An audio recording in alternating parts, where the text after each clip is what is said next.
I know that I'm not worthy, Lord, of Thee.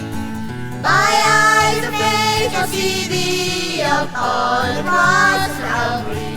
Dear Lord, I cry, let me Thy servant be. Jesus, use me, oh Lord, don't refuse me. Surely there's no work that I can do. Even though it's humble, help my will to crumble. Though the cost be great, I'll work for You.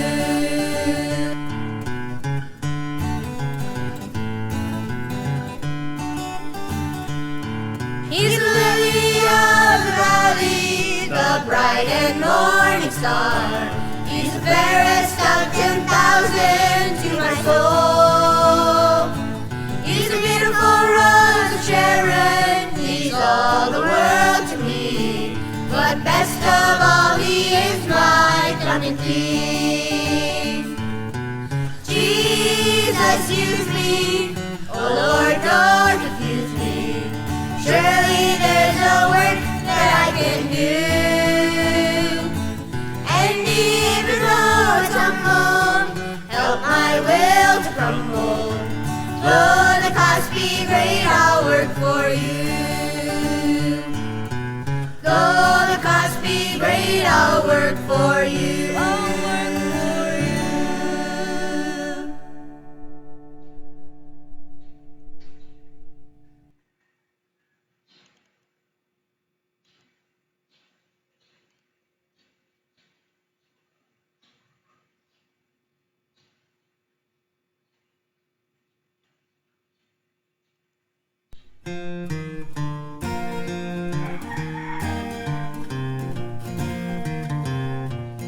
Now Moriah was a place where God tested His son's faith, as Abraham would offer his son to die. But the angel stayed his hand. He said, look, there's a ram, and the son was saved by the blood of the Lamb. It's in the blood of the Lamb. Through the shedding of blood, salvation's plan. No, it's not what we can do, but what He's done for me and you. We are saved by the blood of the Lamb.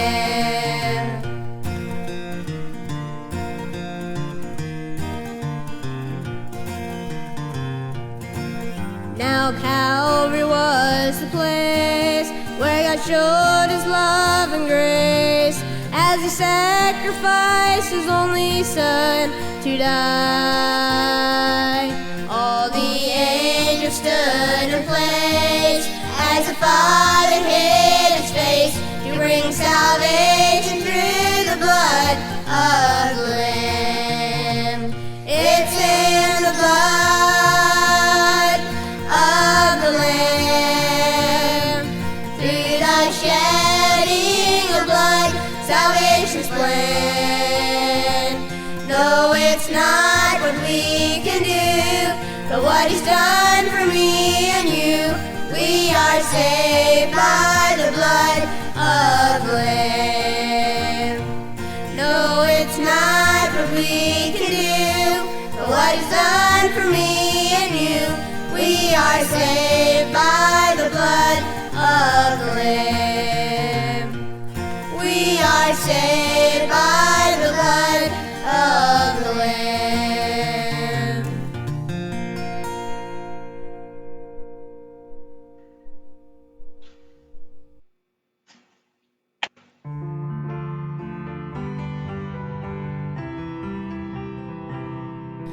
Just an old rejected relic on the auction block. They decided to throw me away. The auctioneer asked who will take me. The room grew silent and still. Then Jesus step forward, and he said, I will. If you had known me before I knew Jesus, you'd understand why I love him. If you had known me before I knew Jesus, you'd understand my love. I didn't have much to offer him, just heartache and pain, and a life that was filled with despair. For my rags he traded riches, for heartache he gives me peace, and from my old life he gave me blessed relief. If you had known me before I knew Jesus, you'd understand why I love him. If you had known me before I knew Jesus, you'd understand my love. You'd understand. You'd understand. You'd understand my love.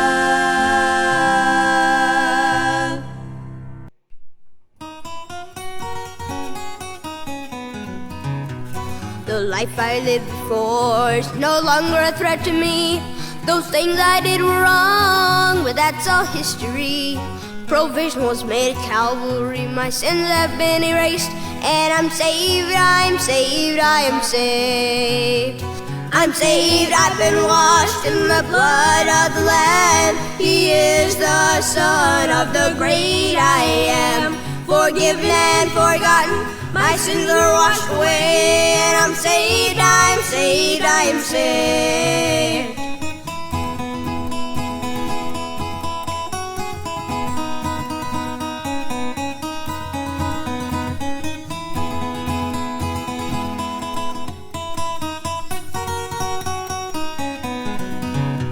My new life is worth living, each day's a dream fulfilled. My plans included Jesus, walking in his will. I know that I'm not perfect, but praise God by his grace I am saved, hallelujah, I'm saved. I'm saved, I've been washed in the blood of the Lamb. He is the Son of the great I am. Forgiven and forgotten, my sins are washed away, and I'm saved, I'm saved, I'm saved. I'm saved. I've been washed in the blood of the Lamb. Hallelujah, my name is written down. Saved. I've got a robe and a crown. I'm saved, I'm saved, I am saved. I'm saved, I've been washed in the blood of the Lamb. He is the Son of the great I am. Forgiven and forgotten, my sins are washed away, and I'm saved, I'm saved, I am saved. Yes, I'm saved, I'm saved, I am saved.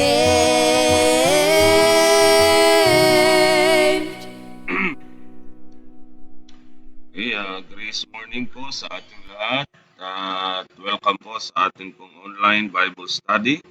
Ngayon pong araw ng Huwebes, October 23, 2025 at kung kayo po ay nakatune in po,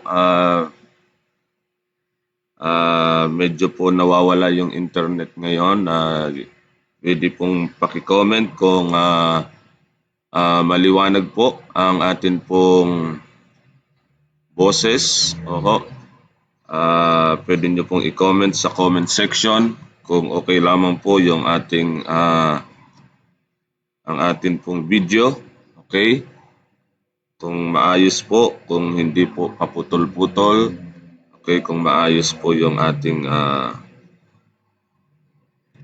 pagsasalita. Okay, so salamat po sa inyo pong pagsubaybay sa atin pong verse by verse Bible study. dito po sa Book of Romans. At mga kapatid, dito na po tayo sa Romans chapter 1 verse 10. Ayan. So sabi po dito sa Romans chapter 1 verse 10, making request, if by any means, now at length, I might have a prosperous journey by the will of God to come unto you. Ito po yung atin pong bibigyan ng pag-aaral ngayon pong umaga, mga kapatid, at sana ho ay tulungan tayo ng Diyos, mga kapatid, na magkaroon tayo ng spiritual understanding sa atin pong pag-aaralan ngayon. Okay? So ang prosperous journey ni Apostle Paul, at magkaroon tayo ng spiritual application po sa ating buhay bilang mananampalataya. Okay, ano po yung application po nito sa ating buhay? Dahil si Apostle Paul, alam natin mga kapatid, no, siya po yung ating pong pattern sa paglilingkod sa Diyos. Okay? At ang kanya pong prayer sa Panginoon ay magkaroon po siya ng prosperous journey by the will of God. Sabi niya, to come unto you. So ano po ang tinuturo nito, no, sa paglilingkod natin sa Diyos sa panahon natin na ito ng biyaya. Okay? So ang desire ni Paul ay makabisita sa mga mananampalataya doon sa Rome. Hindi po ito selfish ambition, kundi ito po ay spiritual mission. Lahat tayo ay meron pong journey sa buhay na ito. At ano po yung dapat purpose? Ano yung ating mission, mga kapatid? Meron ba tayong spiritual mission? At sana ho ang salita po ng Diyos ang ating maging batayan ng ating journey.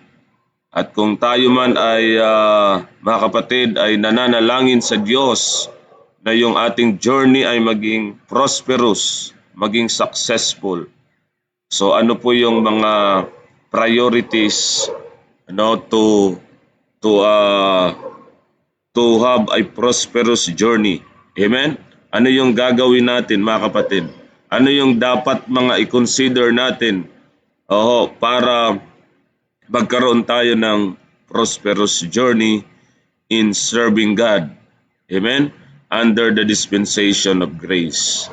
So mga kapatid, samahan niyo po ako sa atin pong pag-explore. I-explore natin ang mga prioridad, okay, patungo sa prosperous journey. Okay, the pathway to prosperous journey. Okay, so tayo muna ay mananalangin, mga kapatid. Let's pray. Dakilang Diyos, maraming salamat po sa oras pong ito na muli kaming mag-aral ng inyong salita. Thank you, Lord, for another day, another opportunity to serve you, to worship you in spirit and in truth. Lord, thank you po sa lahat ng pagpapala mo sa amin. Spiritual blessings in heavenly places in Christ. Thank you for what the Lord Jesus Christ had done for us. Died for our sins, was buried and rose again the third day. Lord, thank you for the Holy Spirit that always give us spiritual understanding and guide us into all truth. And now we depend only to the Holy Spirit. We submit our will to your will, O Lord. Lord, not our will, but thine be done. At nais namin po maging prosperous ang aming paglalakbay sa aming paglilingkod sa inyo. Katulad ng sinabi po dito sa salita ninyo, Panginoon, Apostle Paul is making request to have a prosperous journey and in his service, in his telling or testifying the gospel of grace to anybody, Lord. Lord, kayo lamang po ang maluwalhati sa oras pong ito. Samahan niyo po kami muli sa pangalan ni Jesus. Amen, amen. Okay, so binabati ko po ang aking family. Okay, please pray na ang aking baby, no, ang aking mga anak ay sila po ay nasa maayos na kalusugan. Medyo meron lamang pong mga sipon. Ayan, may mga kaunti lang naman ang mga nararamdaman. Okay? Pero hindi po makatulog ng maayos. So, please pray. And then, salamat sa Panginoon. Kahapon ay nakapag-fellowship po kami ng mga brethren sa kaarawan po ng aking misis. Ayan, so salamat sa Panginoon sa mga naghanda at masaya po ang fellowship. At bukod doon, nakapag Bible study din tayo sa online. Hindi po naging hadlang yung business, yung pagiging abala, okay, na makapag online Bible study tayo at napag-aralan po natin kagabi yung gospel, okay, the sevenfold glory of the gospel, okay, at yun po ang napakahalagang malaman ng tao, no? Especially tayo ng mga ligtas din, ma-establish tayo doon sa gospel, no, na pinahayag ni Apostle Paul, revelation ng Panginoong Kristo sa kanya. Amen? The gospel of the grace of God. At iba pang mga terminologies, mga kapatid, about the gospel. So ngayon, salamat sa Panginoon. Dito na tayo, nakarating na po tayo dito sa verse 10. Medyo mahaba-haba na rin po yung ating nilakbay sa ating pong verse by verse Bible study. Okay? So, nais ko lang basahin muli ang mga verses, mga kapatid, sa Romans chapter 1 para po makita natin yung context. Okay? So, batiin ko rin pala yung mga brethren dito sa Taal Dispensational Baptist Church. Sana po ay nanonood tayo at nakikinig tayo ng pag-aaral ng salita ng Diyos. Amen? So, bukas meron po tayong prayer meeting at tayo ay mag-enjoy muli na magsama-sama sa panalangin. Okay, so batiin ko rin po yung nasa comment section. Ayan, at kasama po natin. Ako po yan, si Ramil Baron the Guardian. Ako po, sabi ko, grace morning to all. Ayan. So, grace morning sa lahat, mga kapatid. Amen? At sa mga naabot ng gospel, sana po ay meron pong maligtas na kaluluwa. Amen? So, si Brother Ray Lauron, ayan, grace morning, pastor, at sa mga kapatid. So, sabi niya, grace morning. Amen, amen.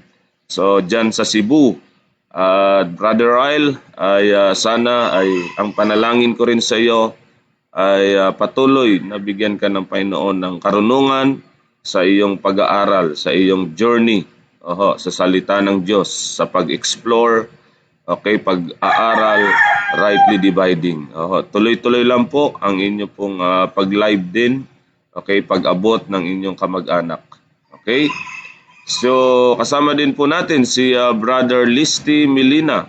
Sabi niya, mapagpalang umaga po sa ating lahat, mga anak ng Diyos. To God be the glory. Amen, amen.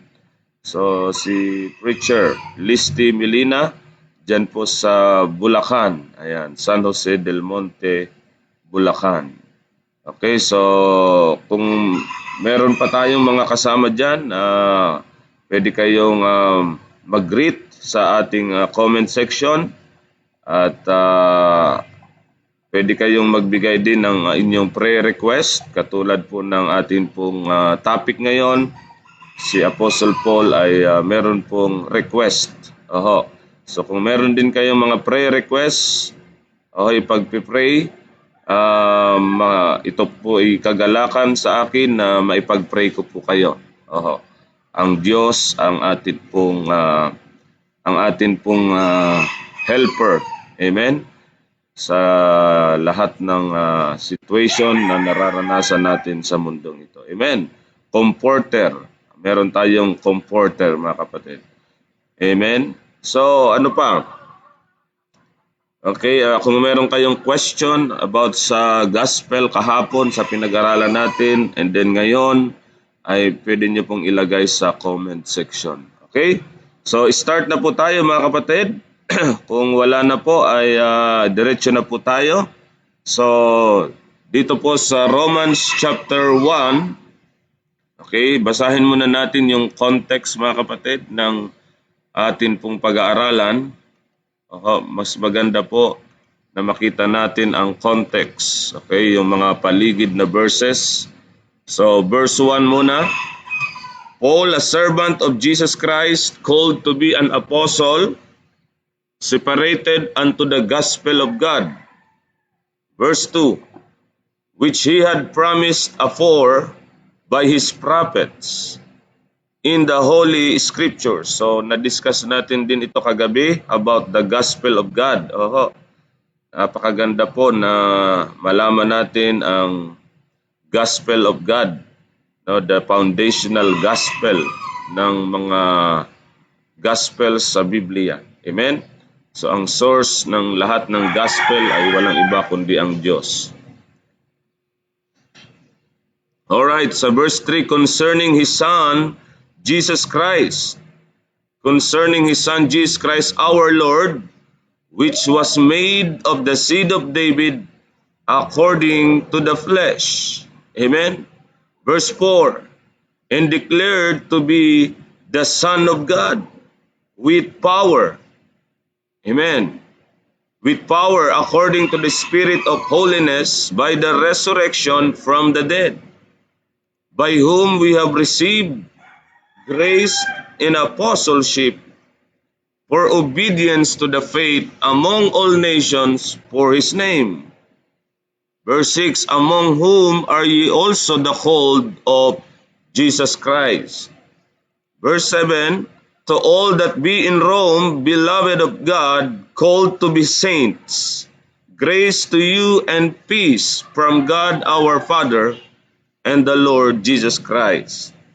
Verse 8, first, I thank my God through Jesus Christ that your faith is spoken of throughout the whole world. Alright, verse 9, for God is my witness, whom I serve with my spirit in the gospel of His Son. So dito po tayo tumagal mga kapatid, medyo talagang mahaba ang biyahe natin dito sa gospel sapagkat mahalaga po na pag-usapan, pag-aralan ang gospel. So nag-serve si Paul in the gospel of his Son, that without ceasing I make mention of you always in my prayers. Amen? So kasama na natin si Missionary Jess Letargo. Ayan, sabi niya, grace and peace to all ka-fated in Christ. Amen, amen. So grace and peace. Yan po ang pagbati ni Apostle Paul sa mga believers dito sa Rome. At tayo po ay bilang mananampalataya, member ng Body of Christ mga kapatid. So, ang pagbati ng mabiyaya at may kapayapaan. Dahil yan po ang atin pong emphasis sa panahon natin ng grace. Kaya maging ang atin pong pagbati sa kapatiran natin is grace and peace. Amen? So dito po tayo medyo humaba, ang ating pong pag-uusap dito sa verse 9. So salamat sa Panginoon na nakaabot na tayo dito sa verse 10. Making request, if by any means now at length I might have a prosperous journey by the will of God to come unto you. So dito po sa atin pong outline mga kapatid, let us explore 7 priorities of a prosperous journey in serving God. Amen? Under the dispensation of grace. So kung tayo ay servant, naglilingkod tayo sa Diyos, kinakailangan natin yung mga priorities na ito. Kailangan nating ma-apply practically itong sinabi ni Apostle Paul, patungo sa prosperous journey.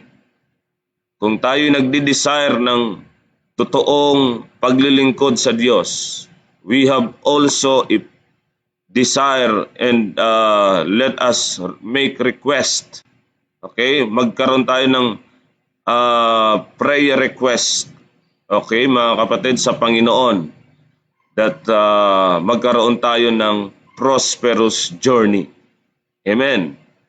Si Apostle Paul, alam natin na siya po ay lagi pong nasa journey, nasa paglalakbay.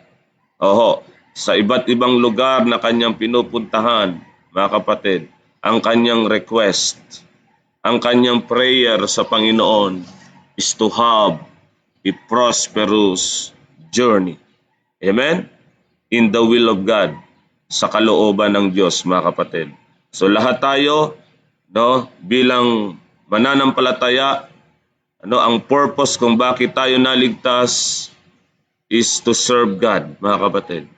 Sana sa paglilingkod natin sa Diyos ay magkaroon din tayo ng request sa Panginoon. Request to have a prosperous journey. Okay? So dito po tayo sa atin pong pag-aaralan. Meron tayong 7 outlines. Okay? So si Sir Nolan Binamira, amen po, and God bless. Amen. Sabi po ni Sir Nolan, Brother Nolan Binamira. Amen. Welcome po. God, grace morning po. Okay. So mga kapatid, salamat sa Panginoon. It's a privilege to serve God. Amen.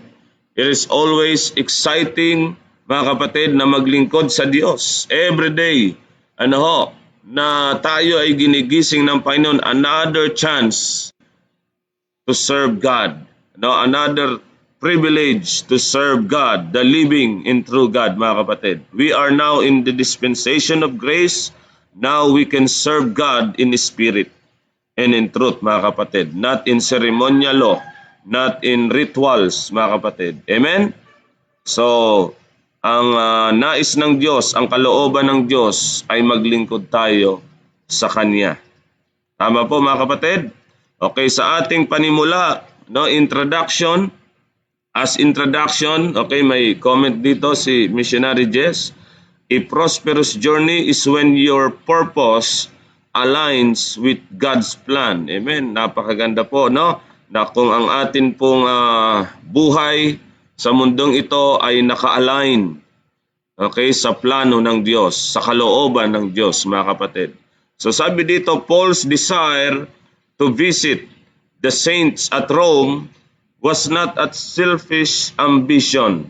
Amen. Hindi po ito selfish ambition ni Paul, mga kapatid, na makapunta siya doon sa Roma o mabisita niya ang mga mananampalataya. Amen? Sister Mardy Palomilog Gotong, sabi niya, Amen, to God be the glory, grace and peace, morning, Pastor, and to all brethren in Christ. Amen, amen. So dito, mga kapatid, makita natin, he longed not for pleasure or profit, but for purpose.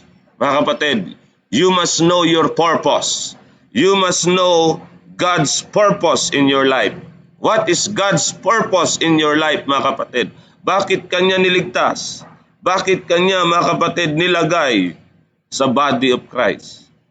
So, what is your desire? What is your longing sa buhay mo?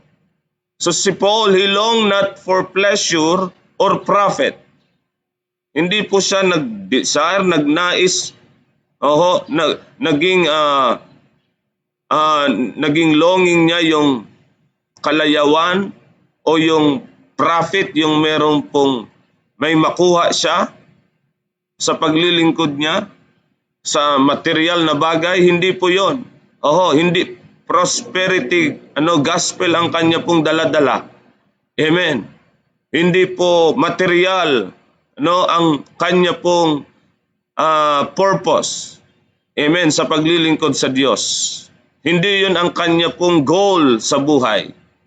But to strengthen the believers and establish them in the gospel of grace. Mga kapatid, ito yung kanyang nais, ito yung kanyang desire. Na maging helper siya ng joy. Okay? Na maging instrument siya ng Diyos na mapalakas ang mga mananampalataya. Ma-establish ang mga mananampalataya in the gospel of grace. Amen.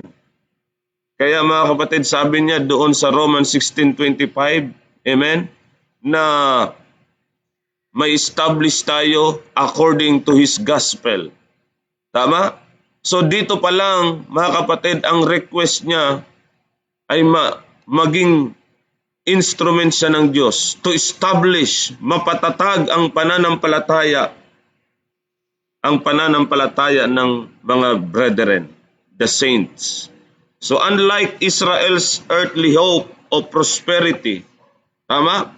So material na bagay, physical blessings, mga kapatid, ang pag-asa, ang inaasahan ng Israel sa Diyos. Tama? Blessings. Kaya kailangan nilang sumunod para yung blessings mag-overtake sa kanila. Hindi yung sumpa. So yan po ay mga physical na prosperity. Hindi po yan yung spiritual katulad sa panahon natin ngayon that we are now blessed with all spiritual blessings in heavenly places. Kahit si Paul, mga kapatid, nakaranas ng hirap, gutom sa ministry, sa paglilingkod sa Diyos, natuto siyang makontento. Why, mga kapatid?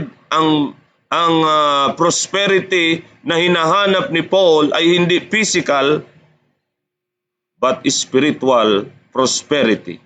Amen. Prosperity. Sabi ni Missionary Jess, amen, preach on, prosperity is not what you get, it's what you give and what you grow into. Amen. So mga kapatid, sa panahon natin ngayon ng grace, dispensation of grace, a journey in the will of God, not in worldly success. Ano ang meaning ng success sa mundong ito? Yun ba ang tunay na success sa harapan ng Diyos? Yung worldly success? Maraming tao, sabi nila sila ay successful sa buhay. Meron silang prosperous life. Successful ang kanilang business, trabaho. Successful sila sa kanilang pag-aaral sa secular. Naging professional sila. Very successful sila. Pero, meron ba silang spiritual prosperity sa kanilang buhay sa mundong ito? Mga kapatid, sabi nga ng Bible, Mark chapter 8, what shall it profit a man if he shall gain the whole world and lose his own soul? Diba? Nakuha mo man ang mga bagay ng mundong ito, naging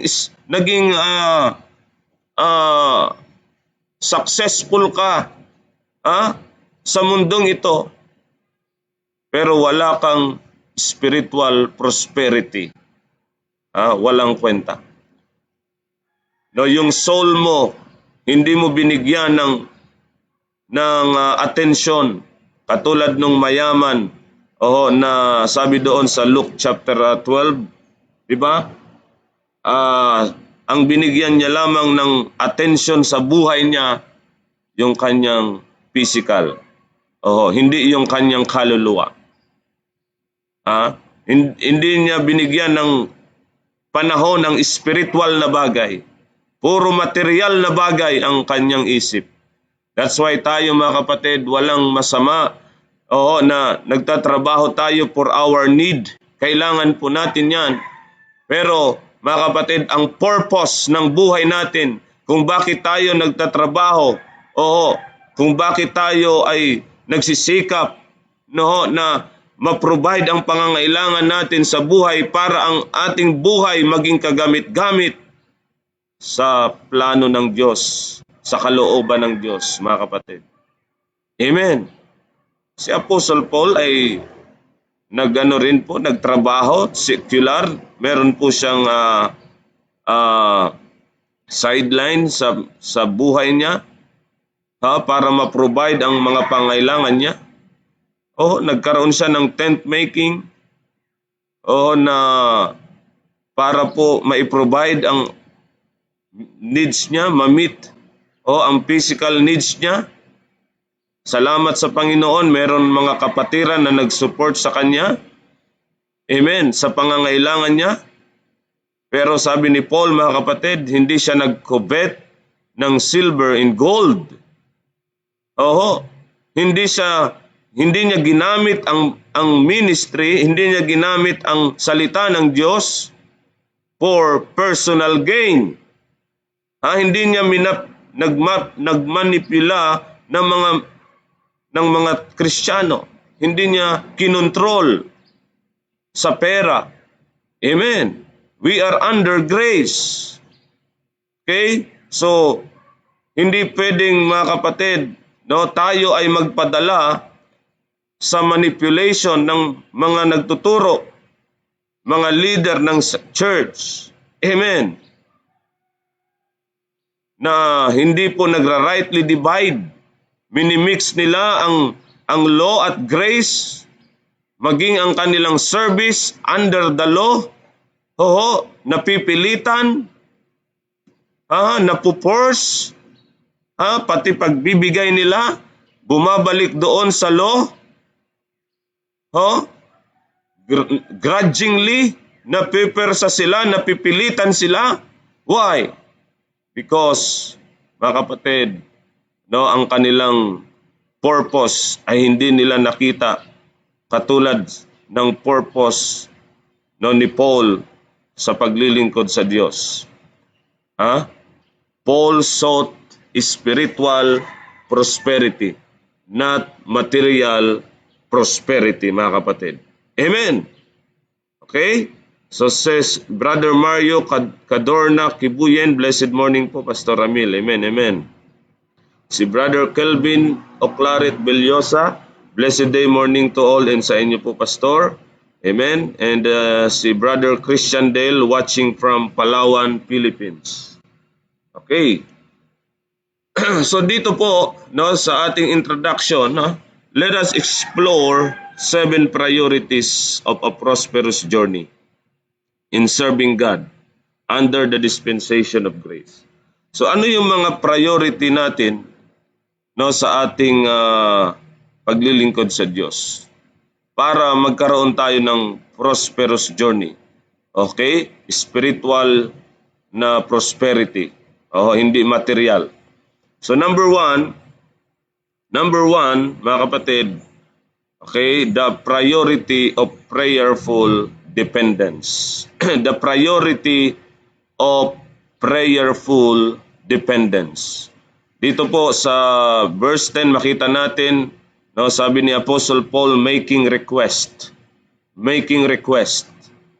Ang kanya pong pinapanalangin, request, mga kapatid, sa Panginoon, yung magkaroon siya ng prosperous journey.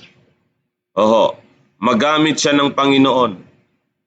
Maging effective siya sa gawain ng Panginoon. Amen, mga kapatid.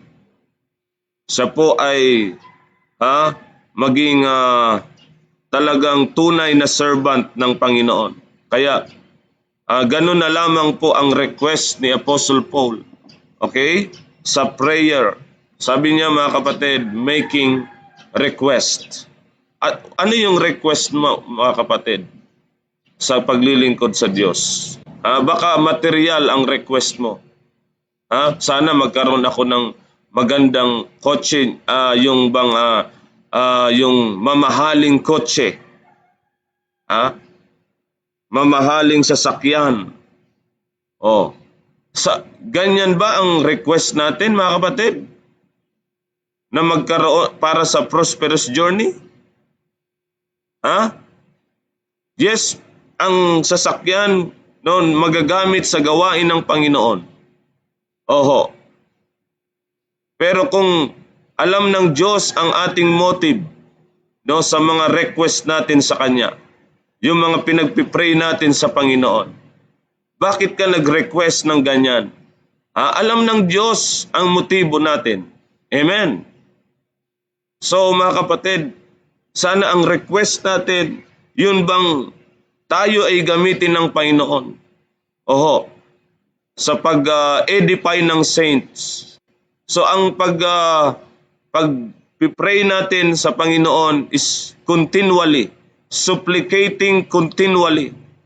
Diba sabi ng 1 Thessalonians 5:17, pray without ceasing. Pray without ceasing. Walang tigil, walang patid na panalangin. Mga kapatid, sana katulad ni Apostle Paul, ang kanyang paglilingkod ay nagsimula sa prayer. Amen. Prayer sa Diyos, making request, mga kapatid, supplicating continually, and then submitting completely. Amen. Submitting completely. So tayo ay nagpapasakop, no, sa Diyos, sa kanyang timing. Hindi yung sarili nating timing. Hindi yung sarili nating kalooban. So si Paul ay nagtiwala sa kalooban ng Diyos sa buhay niya. Amen. Sa timing ng Diyos. Yes, meron tayong mga personal plans sa buhay.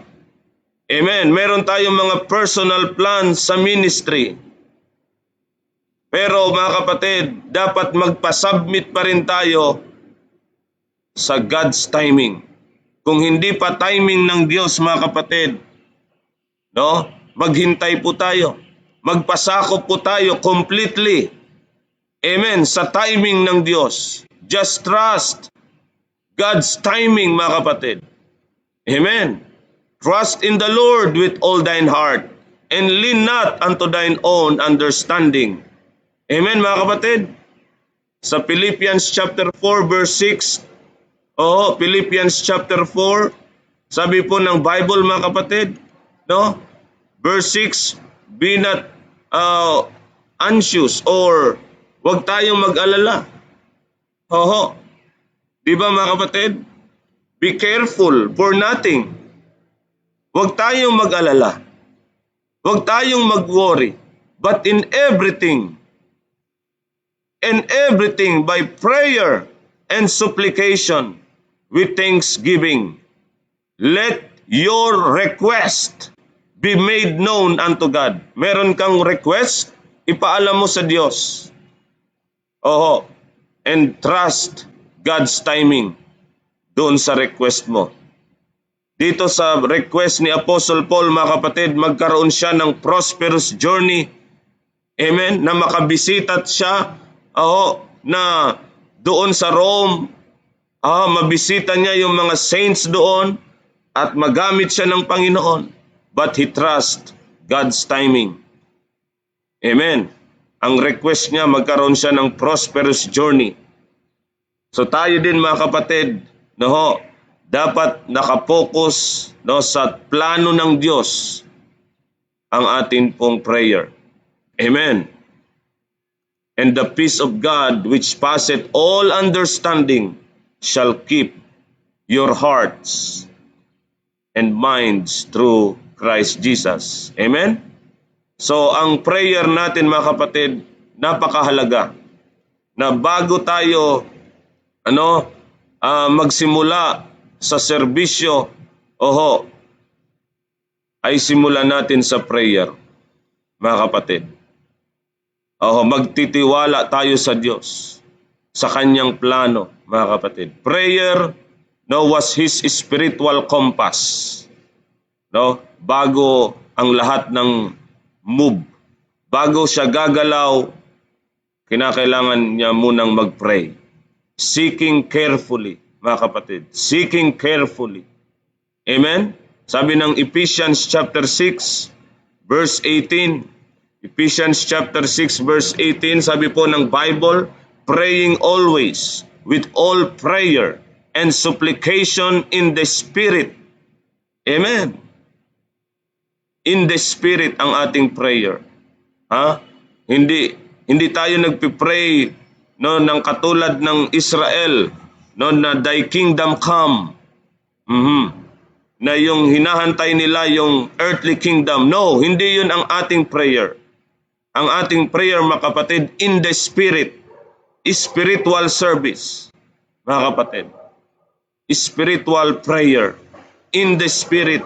And watching thereunto with all perseverance and supplication for all saints. Amen.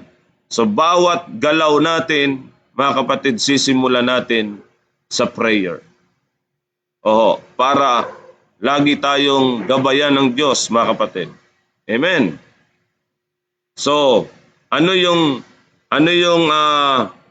hinahanap ni Paul? Sa paglilingkod sa Diyos. Okay? So yung spiritual alignment.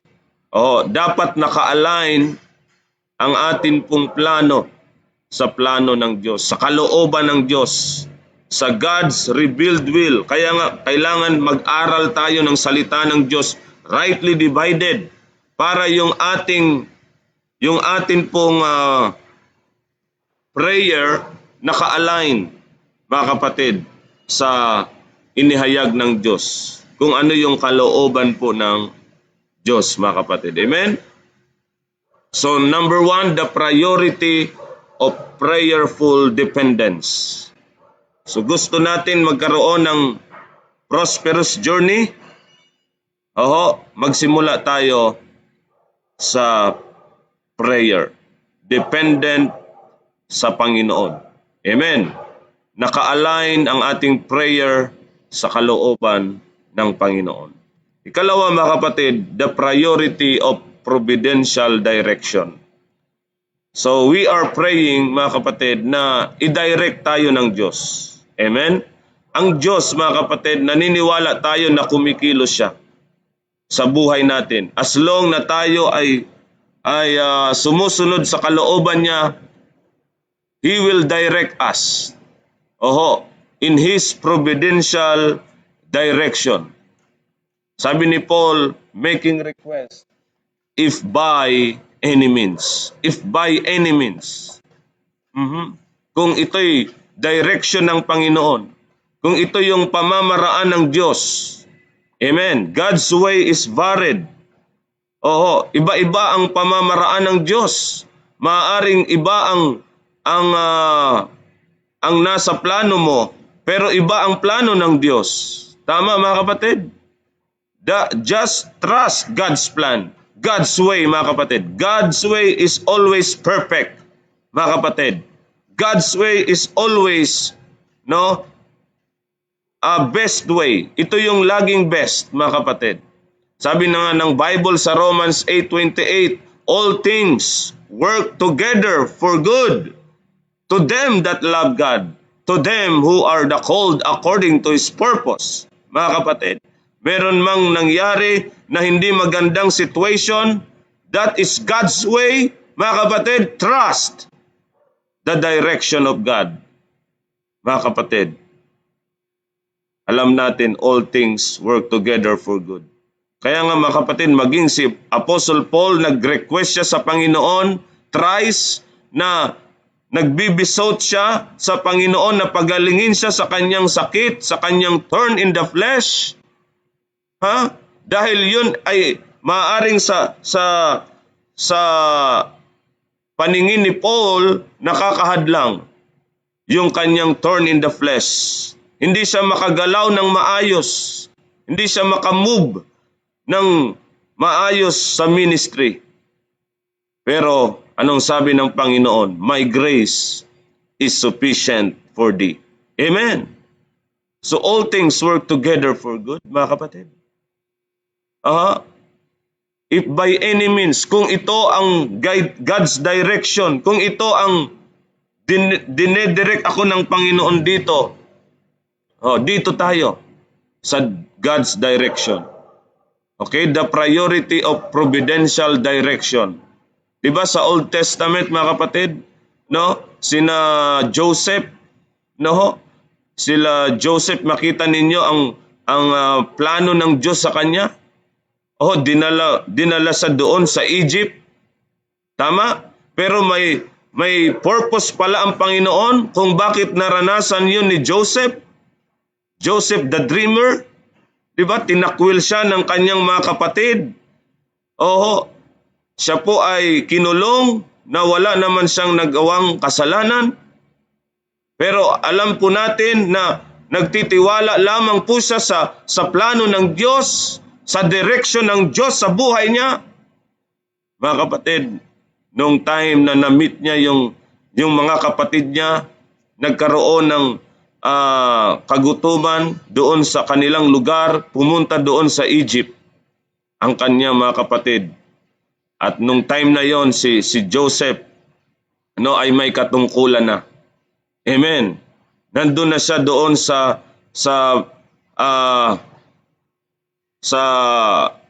palasyo, mga kapatid. Siya na po yung nagko-commander doon. Amen. Kaya nakita natin, mga kapatid, merong providential direction ang Panginoon. Amen, mga kapatid. Si Paul, mga kapatid, doon siya nagtitiwala. No, kung ito yung way ng Diyos, kung ito yung direction ng Diyos, doon ako. Flexible si Paul, mga kapatid. Pero nandun yung kanyang faith. Yung plano niya are always flexible. Pero ang focus niya nandoon, mga kapatid. He recognized that God's providence, mga kapatid. Kinikilala niya ang providential ng Panginoon. Direction ng Panginoon. Amen? So maaaring iba ang tingin natin, parang mali yata. Parang nawawala yata ako sa direction. No. Kung ikaw ay sumusunod lang sa kalooban ng Diyos, mga kapatid, God's will is victorious. Always victorious, mga kapatid. Sabi ng Ephesians 1:11, Ephesians chapter 1 verse 11. Sabi po dito, in whom also we have obtained an inheritance, being predestinated according to the purpose of Him who worketh all things after the counsel of His own will. Gumagawa ang Panginoon, mga kapatid, who worketh all things after the counsel of His own will. Amen, mga kapatid? So God's will is always victorious. Kapag nasa kalooban ka ng Diyos, mga kapatid, hindi ka magkakamali ng direksyon. You are always in the right path. You are always in the victorious, mga kapatid, path. Papunta ka doon sa victory if you are in God's will. Tama? Kung ginagawa mo ang kalooban ng Diyos, you are always in the victory. Sa direction na meron pong victory, mga kapatid. Hindi ka defeated, hindi ka talunan. Amen. Pero yung mga talunan, mga kapatid, successful sila sa buhay, pero hindi magamit ang buhay nila sa kalooban ng Diyos. Yun ay defeated. Walang victory doon, mga kapatid. Salamat sa Panginoon na tayo ay may victory na nararanasan dahil ang kalooban ng Diyos is victorious. Just know, understand the will of God. Amen. Nandyan na ang will of God, mga kapatid, sa salita ng Diyos. Revealed na ang will of God. Mamayang gabi, mga kapatid, ito po yung ating itatopic. The will of God. Gusto natin magawa ang will of God. Tama, mga kapatid? Pero ano yung will of God sa buhay natin in this dispensation of grace? Ano yung kalooban ng Diyos, specific na kalooban ng Diyos? Mamayang gabi, mga kapatid, ay atin pong bibigyan ng atensyon ang kalooban ng Diyos, mga kapatid. Amen. So just trust God's will. Because God's will is victorious. Tama mga kapatid? God's will is victorious. God's wisdom is vast. His paths are past finding out. Mga kapatid, ang wisdom ng Diyos, no, ang mas maganda po na ito yung atin pong pagtiwalaan. Always perfect ang wisdom ng Diyos, mga kapatid. Oho, hindi natin pwedeng limitahan ang karunungan ng Diyos. Tama? Kaya nga sabi ng Bible, mga kapatid, ang kamangmangan ng Diyos ay karunungan ng tao. Imagine mo yan, Kung merong foolishness ang Diyos, yun ang karunungan ng tao. Oh. So, anong verse yun, mga kapatid? No? Na ang wisdom ng Diyos, mga kapatid, laging ito po ay perfect. Oho. Sabi ng Bible, mga kapatid, God is the only wise God. Napakarunong ng Diyos. Napakagaling ng Diyos. Hindi natin siya maiisahan. Mga kapatid, God is wise. The only wise God, mga kapatid. Romans chapter 11 verse 33. Sabi po ng Bible, Romans 11:33, "Oh, the depth of the riches, both of the wisdom and knowledge of God, how unsearchable are His judgments and His ways past finding out." Amen. The riches of the wisdom and knowledge of God. Hindi natin pwedeng, mga kapatid, na maliitin ang karunungan ng Diyos. Tama? Ang kanyang direksyon sa buhay natin. Ang kalooban ng Diyos sa buhay natin. Yung ginagawa niya sa buhay natin. Ito yung priority, mga kapatid. So, si Paul, kinilala ni Paul ang God's providence. Hindi yung human planning. Amen. May mga plano tayo sa buhay, mga kapatid. Pero ang dapat kilalanin po natin yung God's plan, God's providence, mga kapatid. So ito po yung dapat mag-move sa ating paglilingkod sa Diyos. Kung ano yung plano ng Diyos. Amen? So number 3, mga kapatid. Sa pathway to prosperous journey, ano po yung number 1? The priority of prayerful dependence. Okay? Start with a prayer, mga kapatid. And then the priority of providential direction. Number 3, the priority of patient delay. Okay? So, Sister Chris Apaya Catalo, sabi niya, grace morning to all po. Amen. Then, si Brother Cesar Asal Alcantara, good evening po, Pastor Ramil and your family and all brethren in Christ. Amen, amen. Si Brother Robert Francisco, good morning, Pastor, and to all brethren in Christ, God bless us all, to God be the glory. Amen, amen. So dito po, mga kapatid, sa ikatlo, the priority of patient delay. Patient delay. So maaring dinidelay ng Panginoon yung ating request. Pero hindi yan denial, mga kapatid. Paul's delays were not denials. Hindi ibig sabihin na matagal, na sagutin ng Panginoon yung request natin. As long na yon ay kalooban ng Diyos, as long na yon ay God's perfect will ng Diyos, dinidelay minsan ng Diyos. Mga kapatid, kailangan nating maging patient. Amen. Maghantay. Sabi dito sa Romans 1:10, mga kapatid, now at length. So maaaring matagal, mahabang panahon na paghahantay, but mga kapatid, tinuturuan tayo ng Diyos ng patience. Amen. Maghantay po tayo. His will unfolds progressively, not prophetically. Maaring, mga kapatid, meron pa siyang gustong daanan muna natin. Matutunan natin sa buhay bago natin marating yung nais natin yung request natin sa Kanya. Tama mga kapatid? Waiting in hope. He trusted God's timing. Kahit maraming hindrances, kahit maraming mga hadlang, pero si Paul ay naghahantay sa Panginoon. Nagtitiwala siya sa timing ng Diyos. In God's time. In God's time. Amen. Kung ano yung timing ng Diyos. Waiting in hope, mga kapatid.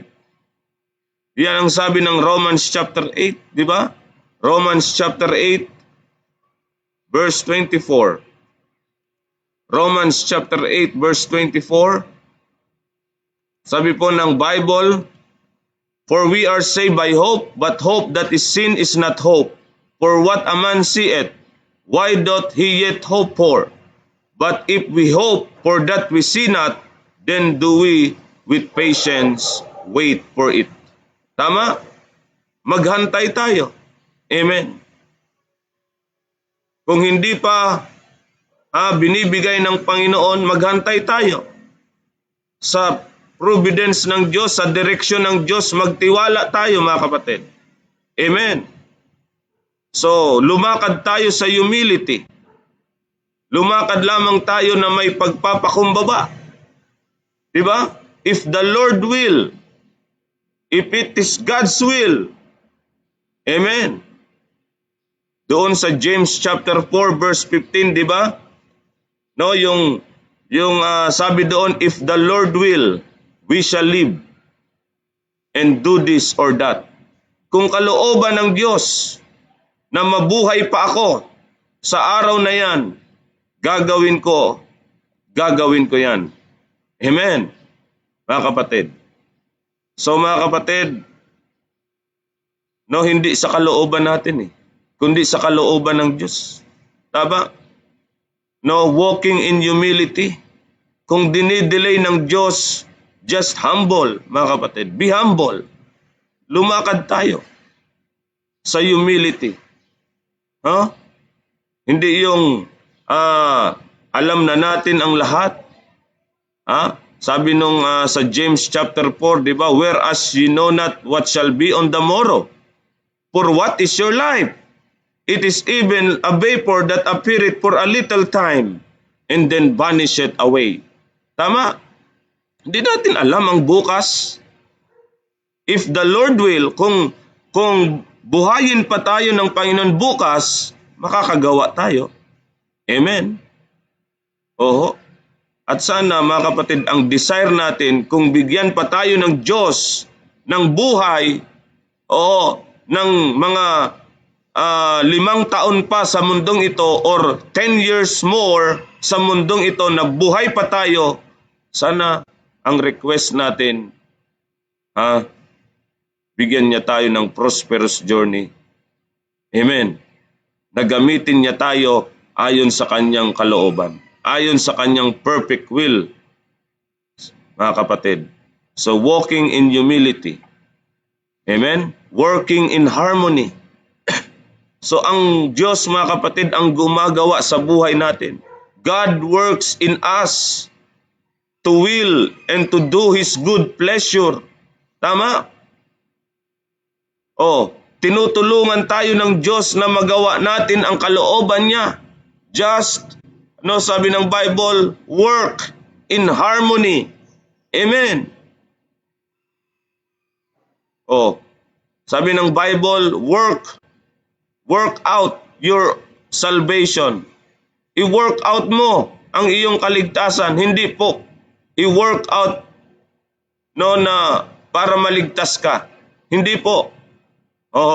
Yung testimony natin, i-work out natin, mga kapatid. Amen. Lumakad lang tayo sa kalooban ng Diyos. Kung yung request natin, mga kapatid, ay matagal pa, na sasagutin ng Panginoon, God works in us. Gumagawa siya sa buhay natin to will and to do His good pleasure. Amen. So, sa panahong ito mga kapatid, tinuturuan tayo ng Diyos na maging patient. Si Paul mga kapatid, yan ang natutunan niya sa ministry. Amen? Patience. Pag wala tayong patience mga kapatid, naubos ang ating pasensya, no? Tayo mga kapatid ay nagtitiwala na sa sarili natin, hindi na sa direksyon ng Diyos. Amen? So tayo mga kapatid ay dapat laging magpakumbaba sa plano ng Diyos. In His timing, in His plan, in His own will, mga kapatid. So number 4, mga kapatid, ika-4. So the pathway to prosperous journey, ka-4 mga kapatid, is the priority of prosperous purpose. Okay? The priority of prosperous purpose. Ano yung purpose natin, mga kapatid? Ano yung request ni Paul? That I might have a prosperous journey. Sinabi ko kanina, hindi ito material na prosperity, kundi ito yung prosperity of soul, mga kapatid. Prosperity ng ating kaluluwa. Ang nais ni Paul, mga kapatid, no, merong mga soul, no, na maligtas. Amen.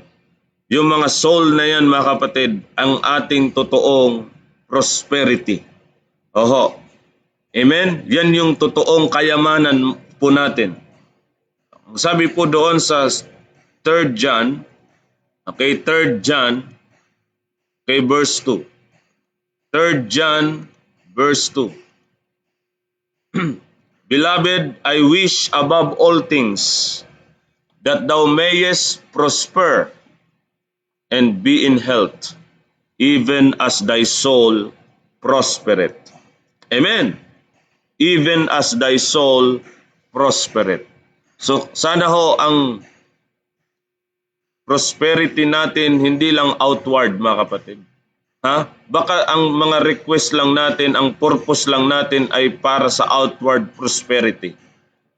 Higit sa lahat, mga kapatid, yung soul natin, ang kaluluwa natin, mga kapatid, ay mag-prosper. Amen? True prosperity is inward, not outward, mga kapatid. Ikaw ba ay nakikita mo ba ang iyong soul ay nagpo-prosper? Ang iyong spiritual life ay nagpo-prosper? Umuunlad, sumasagana, amen, lumalago ang iyong spiritual na buhay? Pero ano ang request mo sa Panginoon ngayon? Ano ang purpose mo sa buhay mo? Puro lang material prosperity ba ang laman ng prayer mo? Nakapokus ka lang sa material na prosperity? Mga kapatid, ang sinasabi ni Paul na prosperous journey, hindi po nakapokus sa material na prosperity, kundi, mga kapatid, spiritual prosperity. Prosperity in soul, prosperity in service. Amen. Sabi po ng 1 Corinthians 15:58, be steadfast, unmovable, always abounding in the work of the Lord. Abounding, nagpo-prosper sa gawain ng Diyos. Mga kapatid, ganyan po dapat ang ipag-pray natin sa Panginoon. Lord, i-prosper mo ang aking pong serbisyo sa inyo. May trabaho ako, may negosyo ako, sana magamit ito. Hindi lang para sa aking outward prosperity, kundi higit sa lahat, mag-prosper ako, abounding ako sa gawain ng Panginoon. Amen. Mga kapatid, Yun ang focus natin. Prosperity in service. Amen? Prosperity through suffering. Through suffering. Alam niyo po ba na ginagamit din ng Diyos ang mga sufferings natin para maging prosperous tayo? Yes, that is God's way. Hindi natin alam yun ang way ng Diyos kung bakit tayo binigyan ng Diyos ng suffering. May purpose. All things work together for good. Bakit nakulong si Paul, mga kapatid? Ano ang purpose ng imprisonment ni Paul? Tingnan niyo po sa Philippians 1:12. Ano ang purpose ng kanyang imprisonment? Bakit siya kinulong? Bakit ganun ang nangyari? Sabi ng Philippians 1:12, "But I would ye should understand, brethren, that the things which happen unto me have fallen out rather unto the furtherance of the gospel." Mga kapatid, alam ni Paul na yung suffering niya, ang purpose noon, mga kapatid, ay prosperity pa rin galing sa Diyos. Nag-advance ang gospel. Napalaganap ang gospel dahil sa nangyari sa kanya nung siya po'y nakulong. Amen. So ang prosperity, mga kapatid, in Paul's ministry is spiritual fruitfulness. Hindi po financial success. Amen. Pero maraming simbahan ngayon, mga prosperity gospel churches, nakapokus sa financial success. Hindi po sa spiritual fruitfulness. Mga kapatid, amen, kung ano man ang nangyari, naghirap man tayo, may sakit man tayo, kung yan ang kalooban ng Diyos, pero alam natin, may purpose ang Diyos kung bakit nangyari yon. Nais ng Diyos na dalhin niya tayo sa prosperous journey. Amen. The grace believer measures success by souls, not silver. Amen. Saan mo sinusukat ang success sa ministry? Bilang isang mananampalataya dito sa dispensation of grace, ano ang sukatan ng success? Pag malaki ang building ng simbahan, successful ang ministry? Yun ba ang sukatan? Pero mali naman ang gospel, perverted gospel naman. Ang ganda ng church building, pero ligtas ba ang nandoon sa loob ng building? Totoo ba talagang may Holy Spirit?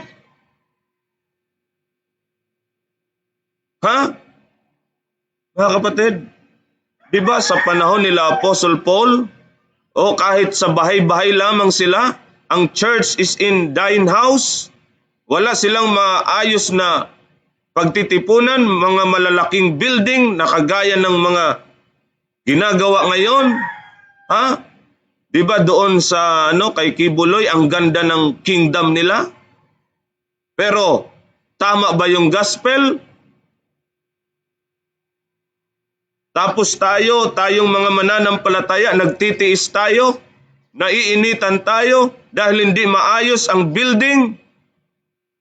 At sinasabi ba natin tayo ay hindi successful dahil lamang wala tayong mga ganyan na mga bagay materially? Hindi tayo mayaman sa pera? Wala tayong magandang sasakyan? Unsuccessful ang ministry ko dahil naghihirap ako, nagugutom ako? Yan ba ang measurement natin? Bakit si Paul, mga kapatid, nakaranas ng hirap, ng gutom? Hindi ba yun prosperous journey? Mga kapatid, ang prosperity, hindi ibig sabihin yan, marami kang pera sa bangko. Amen. Maganda ang church building. Walang masama kung meron ka, kung pinagpala ka ng ganon. Pero siguraduhin mo na tama ang gospel mo. Tama ang doktrina mo. Diyan sa church na yan. Amen. Kung wala namang soul na naliligtas dahil perverted ang gospel, walang kwenta yung mga material success, financial success na yan, mga kapatid. Diba marami ngayon mga churches. Ang gaganda. Pero pagpasok mo, hindi po tama ang gospel na pinipreach. A course, sabi ni Paul. Sumpain sila na nagpipreach ng another gospel. Amen. Mga kapatid. So, ano yung prosperous journey mo? Ano yung pagtingin mo sa prosperity? Sa paglilingkod sa Diyos? Mga kapatid, tinuturing ba natin na yung suffering natin ay isa sa prosperity? Na ginagamit ng Diyos para sa atin? Para ma-advance ang gospel? Si Paul, mga kapatid, sabi niya, itong nangyari sa akin, maganda, naging maganda dahil nagparderance ang gospel. Napalaganap lalo ang gospel. Mga kapatid, kahit nandun siya sa kulungan, merong mga brethren na na-encourage sa buhay niya, na-edify ang mga saints at sila po'y nagpipreach ng gospel with boldness. Matatapang silang nag-preach, mga kapatid. At si Apostle Paul doon sa prison, sinulat niya na yung mga Word of God. Sinulat na ni Paul na magkukumpleto sa complete revelation ng Diyos. At ngayon, meron na tayong copy. Amen! So tinitingnan ni Paul yung kanyang suffering. This is prosperous journey. Ito yung kanyang prosperous journey, mga kapatid. Na naging mabunga ang kanyang ministry, higit na naging fruitful nung siya'y nakulong. Tama, mga kapatid?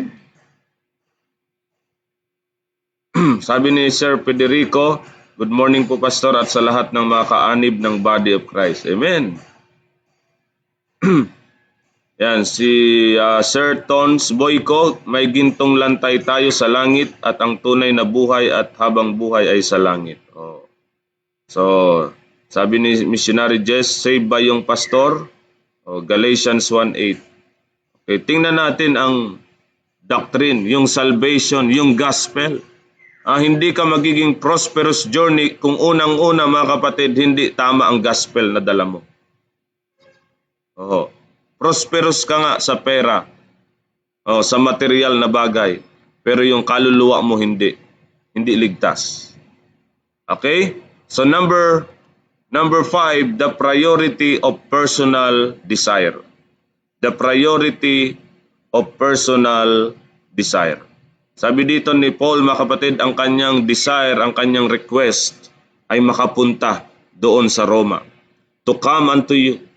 Magkaroon siya ng prosperous journey na makapunta doon sa mga taga-Roma, sa mga believers doon sa Rome. Amen. So, dinidesire niya yung fellowship. He long to impart spiritual gifts and mutual faith. Alam niyo ho, dapat ganyan po ang desire ng isang mananampalataya. Nagdi-desire tayo ng fellowship sa mga tunay na kay Kristo, sa mga tunay na may banal na espiritu. Amen. At gamitin tayo ng Diyos na makapag-impart tayo ng spiritual gift sa ating mga kapatiran, mga kapatid. magkaroon ng mutual faith. O mapalakas ang ating faith. Edifying one another doon sa fellowship, mga kapatid. Yun ang longing. Yun ang dinidesire ni Apostle Paul. Yan ay harmony with God's purpose for the body of Christ. Yan naman talaga ang nais ng Diyos. Ang purpose ng Diyos sa body of Christ. Tayo ay magkasama-sama, mag-fellowship, mga kapatid, magpalakasan. Amen. Sa bawat isa. Edifying one another in love. Magmahalan tayo sa bawat isa. Kaya yan ang purpose ng gathering. Meron tayong fellowship in the gospel. Meron tayong fellowship, mga kapatid, sa Word of God. Spiritual fellowship. At minsan bonus na yung may pagkain sa lamesa. Meron tayong fellowship, nagkakasama tayo sa isang table na yon, sama-sama tayong kumakain na parang isa tayong pamilya. Mga kapatid. Amen? Napakaganda po na yung ating desire, katulad ng desire ni Paul na makapunta siya doon sa Roma para maka-fellowship niya ang mga mananampalataya doon. Amen. Excited siya na makita at maka-fellowship ang mga mananampalataya. Yes, mga kapatid. Ganyan dapat ang ating desire. Desire for fruit. Nais ni Paul na magkaroon ng bunga ang kanyang ministry doon sa Rome. Amen. Yan ang sabi niya sa Romans 1:13. Tama? Romans chapter 1, verse 13. Ito po ang context, mga kapatid, ng desire ni Paul. Now I would not have you ignorant, brethren, that oftentimes I purpose to come unto you, but was let hitherto, that I might have some fruit among you also, even as among other Gentiles. So si Paul ay hindi lang nagdi-desire ng fellowship, kundi nagdi-desire siya ng fruit, ng bunga. Ano ba ang dinidesire natin, mga kapatid? Sa ating paglilingkod sa Diyos. Gain? Personal gain? May makuha ka doon sa mga kapatiran mo? Hindi ganon dapat, mga kapatid. Spiritual fruit. Hindi yung material na bunga. Kaya excited ka pag Sunday kasi yung mga member magche-church, magbibigay sila ng first fruit nila, magbibigay sila ng tithes nila na naman. Kaya ang ipipreach mo na naman, i-encourage mo naman sila, tatakutin mo naman sila. Pag hindi sila nagbigay, sasabihin mo, susumpain sila. Kasi ano ang dinidesire mo sa kanila? Yung pera nila. Hindi yung kaluluwa nila. Tatakutin ng mga pastor, ang mga membro nila, igigilty nila, gagawin nilang guilty. Magnanakaw kayo. Nasa Bible yon, pero hindi nag-rightly divide. Ginamit ang salita ng Diyos para magkaroon siya ng prosperity materially.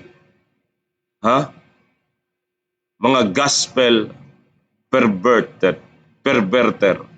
Pinipervert ang gospel para sa pera. For filthy lucre's sake. Kinokontrol ang mga members. Mga kapatid, ginagawang business ang ministry. Ano ang dinidesire natin sa ministry, mga kapatid? Desire for fellowship. Amen. Desire for fruit. Yes, kahit hindi mo ituro ang giving, kusa yan magbibigay. Dahil kung yan ay may Holy Spirit at kumikilos ang Holy Spirit sa kanya, kahit hindi mo ituro ang pagbibigay, kusa yan magbibigay mga kapatid. Dahil meron na siyang fruit of the Spirit. Amen. The fruit of the Spirit is love, joy, peace, long-suffering. Yan ang tunay na pagbibigay. Hindi nadala sa pwersa, hindi nadala sa pananakot, hindi nadala sa sapilitan, kundi na-move siya ng banal na Espiritu. Dahil sa salita ng Diyos na kumilos sa buhay niya. Amen? At yan mga kapatid ang nakita ni Paul sa ministry. Oho, hindi siya nag-desire ng gift, kundi ng fruit. No? Na doon sa account, mga kapatid, mag-a-abound sa mga brethren. Amen? Yan po ang desire ni Paul, mga kapatid. Desire for fruit. Amen. Sabi ni Sir Tones Boyko, thank you, Pastor. Keep on preaching and sharing the truth. Amen, amen. Si Ma'am Nicolene Pax Derillo, perverted gospel mixture, anathema, go to hell. Ayan. Si Missionary Jess, is your pastor teaching this as one of the qualification? Have you heard the mystery of the faith? Oh. Yan. Not money. Steward of the mysteries, not money. Brother Ray Lauron, yan ang narinig sa pastor na kaibigan ko na first fruit daw is 10%. Kaya nga hindi ako nagpatuloy sa church nila. Okay. So, yan po kasi ang desire ng iba. Hindi naman spiritual na bunga. Oho, hindi spiritual growth ng mga mananampalataya. So, desire for fulfillment. Amen. Desire for fulfillment. Anong sabi ng Philippians chapter 1? Philippians chapter 1 verse 21. Okay, tingnan niyo po sa Bible ninyo. Okay, kasi mga kapatid, di ko ma-flash sa screen ang verses. So sabi ng Philippians 1:21, for to me to live is Christ and to die is gain. Amen. Kung ang mabuhay kay Kristo, ang mamatay pakinabang. But if I live in this flesh, this is the fruit of my labor. Diba? Kung mabuhay tayo sa laman na ito, merong fruit ang ating pagpapagal. Tama? Yet, what I shall choose, I wot not. For I am in a strait betwixt two, having to desire to depart and to be with Christ, which is far better. Alam niyo po ba ang dinidesire ni Paul ay makasama niya na si Kristo? Far better, mas mainam. But sa verse 24, nevertheless, to abide in the flesh is more needful for you. Mga kapatid, kung hindi pa tayo kinukuha ng Panginoon, ibig sabihin, may purpose pa siya sa buhay natin. Amen? Kailangan niya pa tayo sa ministry niya. Meron pa siyang nais ipagawa sa atin. Amen? Kaya whether present or absent, mga kapatid, mapulfill natin ang purpose ng Diyos sa buhay natin. Yan ang desire ni Paul, mapulfill ang kalooban ng Diyos. Amen. Maraming beses na dapat tayong wala sa mundong ito. Tama? Amen. May mga pagkakataon na para bang nais ng Panginoon na pauwiin niya na tayo sa langit. Pero may purpose pa pala. Binubuhay niya pa tayo. Binibigyan niya pa tayo ng buhay. At sabihin natin sa Panginoon, Lord, kung talagang gusto mo na akong kunin, sige. Sige, Panginoon. For to me to live is Christ and to die is gain. Kung ano yung kalooban mo, Panginoon. Amen. Pero sabi ni Paul, mga kapatid, nevertheless, to abide in the flesh is more needful for you. Amen. So dapat nakaharmony ang ating buhay, ang ating desire sa purpose ng Diyos. A true servant longing is not for comfort, but for Christ-centered communion. Amen. Hindi para sa comfort, mga kapatid. Huwag tayong maghanap ng comfort sa mundong ito. Ang longing natin, mga kapatid, yung kalooban ng Diyos. The perfect will of God. Christ-centered communion, mga kapatid. Amen. Number 6. Okay, number 6, mga kapatid. Number 1. Ano po yung number 1? The priority of prayerful dependence. Number 2, the priority of providential direction. Number 3, the priority of patient delay. Number 4, the priority of prosperous purpose. And number 5, the priority of personal desire. And number 6, the priority of perfect will. Perfect will. Sabi dito sa Romans 1:10, mga kapatid, by the will of God. Nakita niyo yun? The will of God. Mamayang gabi ay atin pong i-discuss yung will of God. Dapat doon tayo sa kalooban ng Diyos. Sa dispensation of grace, meron pong specific na will ang Diyos sa buhay natin. The will to serve. Ang kalooban ng Diyos ay maglingkod tayo sa Kanya. The will of God is good and acceptable and perfect. Na i-present natin ang body as a living sacrifice. Amen. The will of God to serve. So, yan ang kalooban ng Diyos. Kung tayo man ay dadalhin doon sa ibang lugar, gawin mo ang kalooban ng Diyos. Mag-serve ka sa Kanya, hindi magpa-serve, kundi mag-serve. Amen? So the will to suffer. Meron tayong suffering. All that live in godly in Christ shall suffer persecution. Kalooban ng Diyos yan na makaranas ka ng pang-uusig. Kahit pamilya mo, uusigin ka. Kung ikaw ay mag-stand sa faith, sa truth, talagang even yung mahal mo sa buhay, magpipersecute sa iyo. Pero tuloy ka lang. Amen. Tuloy ka lang na tumayo dahil darating yung time. Maghantay ka lang ng perfect will of God sa timing ng Panginoon. Maliligtas din yung mga loved ones mo. Sa tuloy-tuloy mong paglilingkod sa Diyos. At naranasan ko po yan sa gawain ng Panginoon. Even yung aking mga loved ones, hindi ako pinapaniwalaan. Pero dumating yung time, mga kapatid, God's timing. Yung mga pinsan ko, mga kapatid ko, yung magulang ko, halos lahat ng kamag-anak ko, nabahagian ko ng gospel. At yung iba po, ay ngayon, sila ay naglilingkod na rin sa Panginoon. The will to suffer persecution. Yes, may mga persecution at magpasalamat ka kung nararanasan mo yan.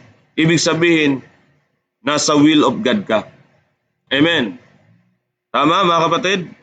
Because sabi ng 2 Timothy 3:12, they that live godly in Christ shall suffer persecution. Expected na dapat yan, mga kapatid.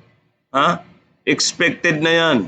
Dahil yan ang sinasabi sa banal na kasulatan. You will suffer persecution. Okay? Salamat na lang. Hindi tayo binabato, hindi tayo pinapatay, kinukulong sa pagpipreach ng gospel. Amen? So the will to stand. Tumayo tayo, manindigan. Tama, mga kapatid? Manindigan. Under grace, God's will is revealed. Na-reveal na ang God's will. Hindi by signs and wonders. Huwag na tayong maghanap ng sign. Hindi yan para sa atin. We are walking by faith, not by sight. Amen. Gawin mo kung ano yung revealed ng salita ng Diyos. Nandyan na sa salita ng Diyos. Written, revealed, basahin na lang at pag-aralan. Rightly divided, mga kapatid. Naka-rightly divide dapat. Kasi pag hindi ka naka-rightly divide, hindi mo malalaman ang kalooban ng Diyos sa panahong ito. Ipaghalo-halo mo yung doktrina, yung mga instruction sa Biblia, hindi yun ang purpose, okay, ng Panginoon. Sa pag-aaral, gawin natin yung kalooban ng Diyos. Mag-rightly divide. Amen. We find His will not in circumstances, but in Christ calling through Paul's gospel. Amen, mga kapatid? Dito tayo,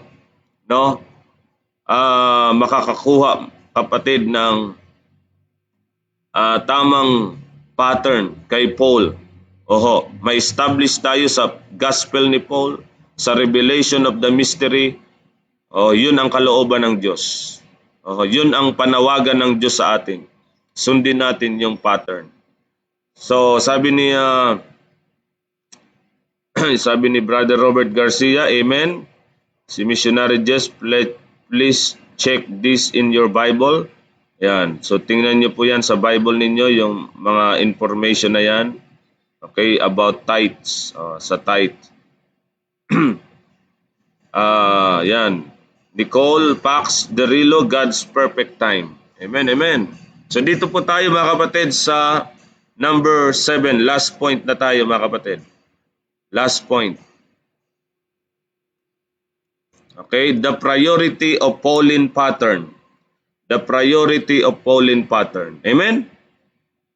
Sabi ni Paul, mga kapatid, sa 1 Corinthians 11 verse 1, be ye followers of me, even as I also am of Christ. So si Paul ang dapat nating sundin sa panahong ito ng dispensation of grace. Be ye followers of me. Dahil sumusunod si Paul kay Jesus Christ. Pag hindi tayo sumusunod sa Kanya, hindi tayo sumusunod kay Jesus Christ. Tama? Sa pattern, sa prayer, ang prayer ni Paul nakasentro sa mga spiritual na bagay. Tama? Spiritual strength. Yun dapat ang ipag-pray natin. Nakapattern kay Paul. Hindi po kingdom ang hinahantay natin. Yun ay para sa Israel. Ang Matthew chapter 6 na prayer ay hindi prayer po ng body of Christ, kundi prayer ng Israel. Kaya mahalaga po, ang pattern sundin sa panahong ito si Paul. So, nakasentro sa spiritual na bagay. Hindi material prosperity, but spiritual prosperity. Amen? So, the pattern in perseverance. Dapat tuloy-tuloy. Finish your course. Amen. Fight the good fight of faith. Kahit anong mangyari, unstoppable, unmovable, always abounding in the work of the Lord. Persevere, mga kapatid. Steadfast. Always in action, not missing in action. Tama? Nawawala ka sa action, pag may problema, pag may trials, pag may financial na problem, nawawala ka na sa gawain ng Panginoon, para ka ng si Demas. For Demas hath forsaken me, having loved this present world. Mga kapatid, huwag nating iwanan, mga kapatid, ang ating pagmamahal sa Diyos. Amen. Mag-persevere tayo. At makita natin, mga kapatid, si Paul, sabi niya sa 2 Timothy 4:7, I have fought a good fight. Nung papatayin na siya doon sa Rome, malapit na siyang mamatay, nung sinabi niya, I have fought a good fight. I have finished my course. I have kept the faith. Iniisip ko kagabi, minimeditate ko kung paanong namatay si Paul doon sa Rome. Kung ano yung klaseng kamatayan. Sabi ay pinugutan siya ng ulo. Guillotine or basta beheaded, pinugutan ng ulo. Na-imagine mo yon, mga kapatid? Diba? Ganun na lang ka-persevere si Paul sa gawain ng Panginoon kahit ikamatay niya. Sabi niya, but none of these things move me, neither count I my life dear unto myself. Hindi niya na mahal ang sarili niya. Talagang total surrendered siya. Unmovable siya, mga kapatid. Gusto niyang matapos ang course na ito with joy. Sabi niya, in the ministry which I have received of the Lord Jesus to testify the gospel of the grace of God. Mga kapatid, salamat merong pattern ng perseverance.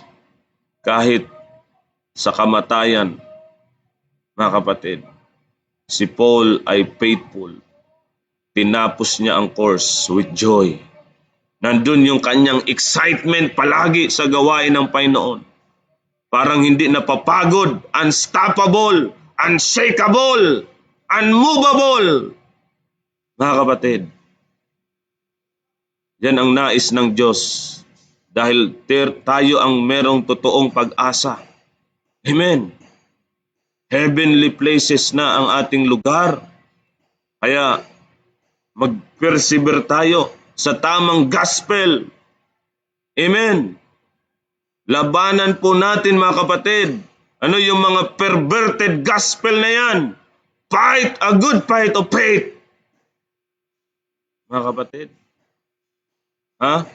Depensahan natin, gwardyahan natin ang gospel ng biyaya ng Diyos. Huwag nating i-corrupt ito. I-preach natin ito, mga kapatid. Boldly, clearly, mga kapatid. Mag-rightly divide tayo. Manindigan tayo sa tamang doktrina. Hold fast the form of sound words. Mga kapatid, persevere. The pattern in perseverance. The pattern in purpose. Sabi ng Bible sa Philippians 3:13, mga kapatid. Si Paul ay nag-press toward the mark for the prize of the high calling of God. Amen? Press on! Yun ang purpose natin. Yung goal natin. Yung high calling of God. Amen? To know Christ in His resurrection power. Ma-apply natin sa buhay natin yung mga position natin kay Kristo. That is God's purpose in our life. Mga kapatid, maabot natin yung spiritual maturity. Amen. Hindi lang natin matutunan ang tamang doktrina, yung sound doctrine, kundi maging ang ating buhay ay sound. Mga kapatid, sound behavior, sound lifestyle, sound, mga kapatid, na buhay kay Kristo. Amen? So Paul's life is the model for grace believers. Following him is not hero worship, but obedience to the risen Christ revelation. Si Paul ang pattern, mga kapatid. Siya yung ating susundan dahil sumusunod siya kay Jesus Christ, our head, our master, mga kapatid, our Lord. We must follow, mga kapatid, the Pauline pattern. Amen? So, 7 bagay ang diniscuss natin ngayon pong umaga, mga kapatid. Okay, the priorities to prosperous journey or the pathway to prosperous journey. Nandun ka ba sa pathway na yon? Nandun ka ba sa daan na yon to prosperous journey, mga kapatid? Paul's journey to Rome was delayed, diverted, and difficult. Yet it was prosperous because it was in the will of God. Amen. Meron mang delay, meron mang diversion, dinadala tayo ng Panginoon sa ibang direction, all things work together for good. Amen. Meron mang difficulties, nahihirapan tayo sa ministry, sa journey natin, sa paglilingkod sa Diyos. Yet, it was prosperous. Why? Because it was in the will of God. It is in the will of God, mga kapatid. Kung tama ang gospel na dala-dala natin. Sabi ko nga doon sa isang missionary, dahil nakikita niya yung struggle niya, kasama niya yung pamilya niya sa gawain ng Panginoon. Wala silang sariling bahay, nangungupahan. Sabi ko, ganyan din ako noon. Ilang beses kaming palipat-lipat ng bahay. I think nagsimula ako ng 2017. 2017, nag-start akong mag-mission doon sa Daraga Albay. Tumira kami doon sa bahay ng member. Okay? Salamat, meron kaming bahay na tinitirhan. At doon na rin kami nag-worship doon sa bahay niya. Yun yung bunga ng aking street preaching doon sa Daraga. Habang ako'y nagpipreach doon sa park sa Daraga Albay, lumapit siya. Matanda na siya, mga 70 years old. Nakita ko, nakikinig siya ng mabuti. Interesado siya.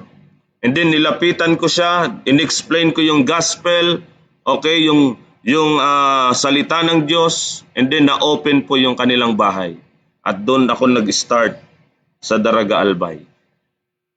Mga kapatid, from Sorsogon hanggang Daraga Albay, binabiyahe ko po yan. Buntis pa yung aking misis nung time na yon. Wala. Yung isang anak namin, may isa na kaming anak, yung panganay ko. Biyahe kami. And then titigil kami doon sa bahay, sa mission house. And then, 1 year, 1 year nakakapag-mission doon sa Daraga Albay, and then lumipat naman ng Sorsogon sa Gubat. Hanap kami ng matitirhan. So dalawa na yung anak ko. Maliliit pa sila. Doon na kami nangungupahan sa Gubat, Sorsogon. Malayo sa pamilya, malayo sa kamag-anak pa rin. And then, naka 3 years doon sa Gubat. Nakapag-establish doon ng church ang ating Panginoon. May mga naligtas, may mga naturuan ng tamang doktrina, ng tamang gospel. Nagpapatuloy sila ngayon sa biyaya ng Panginoon. And then, lumipat naman ng Kasiguran. Kasiguran. Tapos, meron pa sa Gubat. Lipat naman kami ng bahay, nag-uupa na naman kami sa Huban. Lipat na naman kami sa Huban, Kasiguran. Palipat-lipat po. Hanggang makarating kami dito sa Batangas. Sa biyaya ng Panginoon. Nakikita ko po na kapag nasa kalooban tayo ng Diyos, kahit mahirap, difficult, kung nasa kalooban tayo ng Diyos, it is prosperous. Ang ating journey sa paglilingkod sa Diyos is prosperous, mga kapatid. He teaches us that prosperity is not about where we go, but why and how we go. Tama, mga kapatid? Kumusta ang journey mo sa paglilingkod sa Diyos, mga kapatid? Nahirapan ka ba? Mayroon bang mga delayed na sa prayer request mo sa Panginoon, parang ang tagal? Bakit ganito? Parang ang hirap. Mga kapatid, kung nasa kalooban ka ng Diyos, tama ang ginagawa mo, tama ang gospel na dala-dala mo, nasa prosperous journey ka. Yun ang sabi ko sa isang missionary. Nahihirapan ka man ngayon, kasama mo ang pamilya mo, nag-aalala ka. Pero kung tama ang gospel mong dala-dala, bakit ka mag-aalala? Nasa kalooban ka ng Diyos.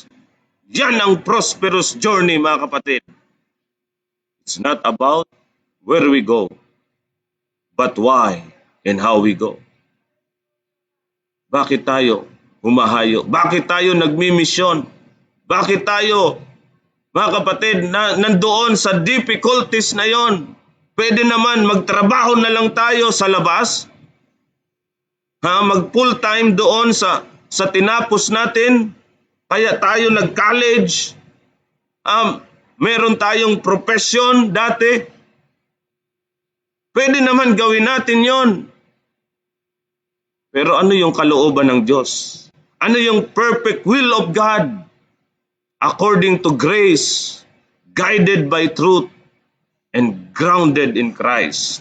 Amen? When our steps are aligned with Paul's pattern, our journey, though stormy, will always be prosperous in God's eyes. Nakita niyo po, si Paul, mga kapatid, kahit sa pagsakay niya ng mga ship, nararanasan niya yung shipwreck. Akala niya mamamatay na siya doon sa dagat, malulunod na siya doon, pero buhay pa rin siya. Amen! Prosperous pa rin ang kanyang journey, mga kapatid. Meron palang plano ang Diyos kung bakit nangyayari yung mga bagay na yun. Amen? So, anong gagawin natin? Okay, pray before you plan. Pray before you plan. Mag-pray ka muna. Bago mo gawin ang isang bagay. Bago ka magplano. Seek God's will before every step.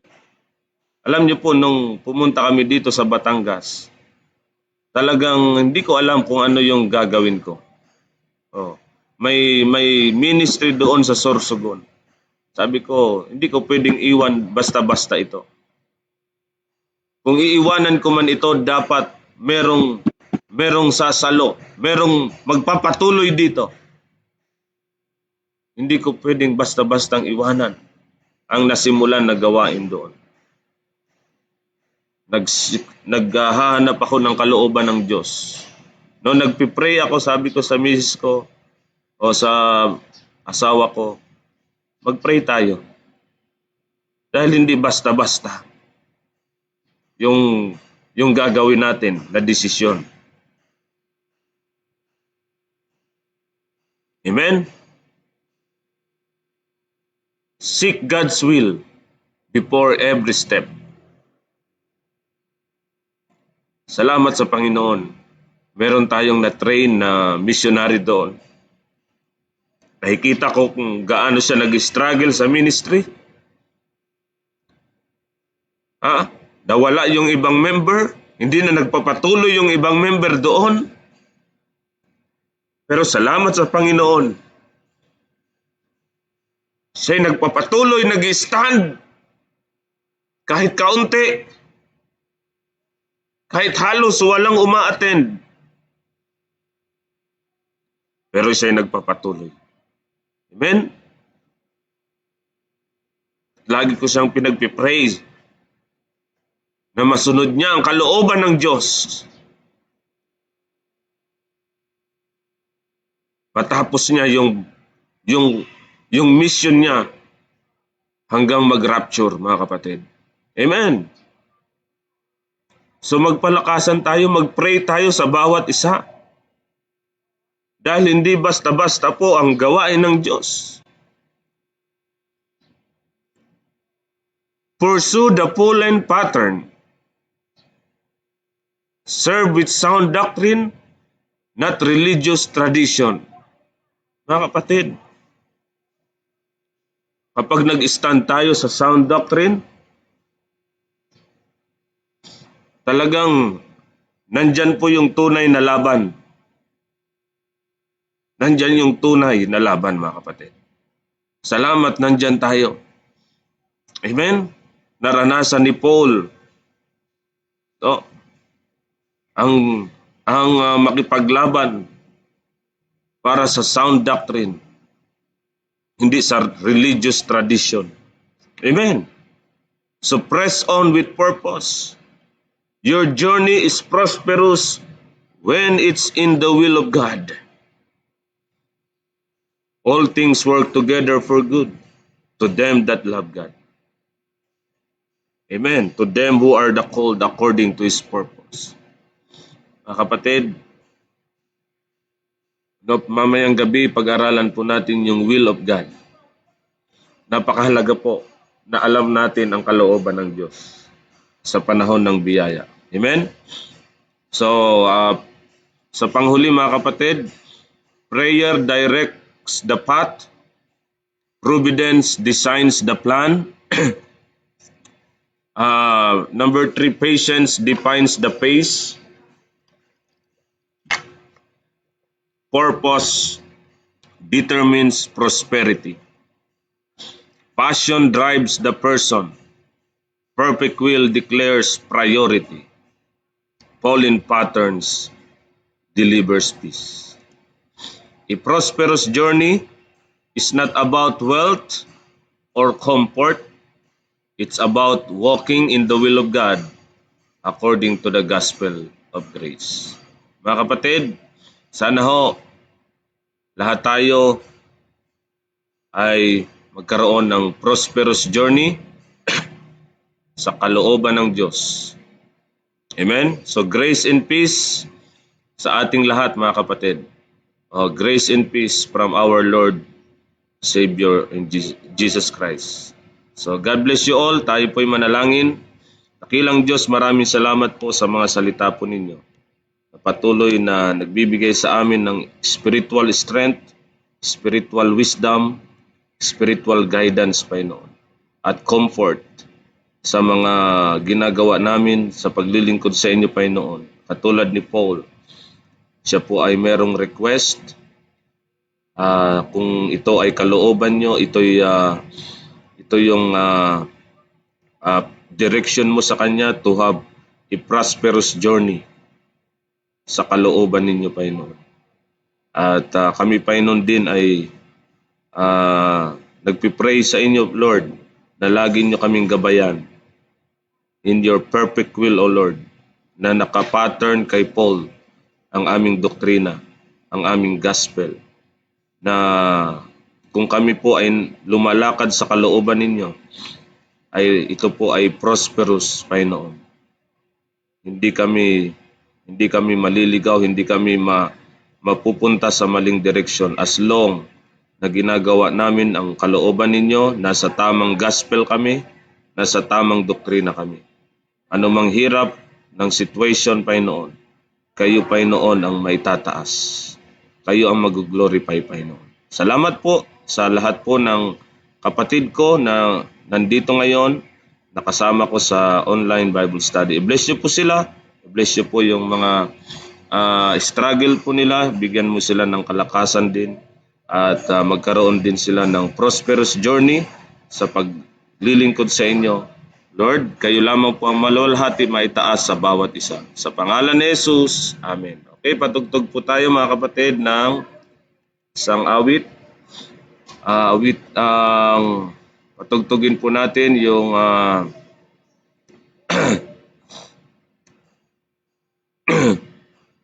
wash in the blood.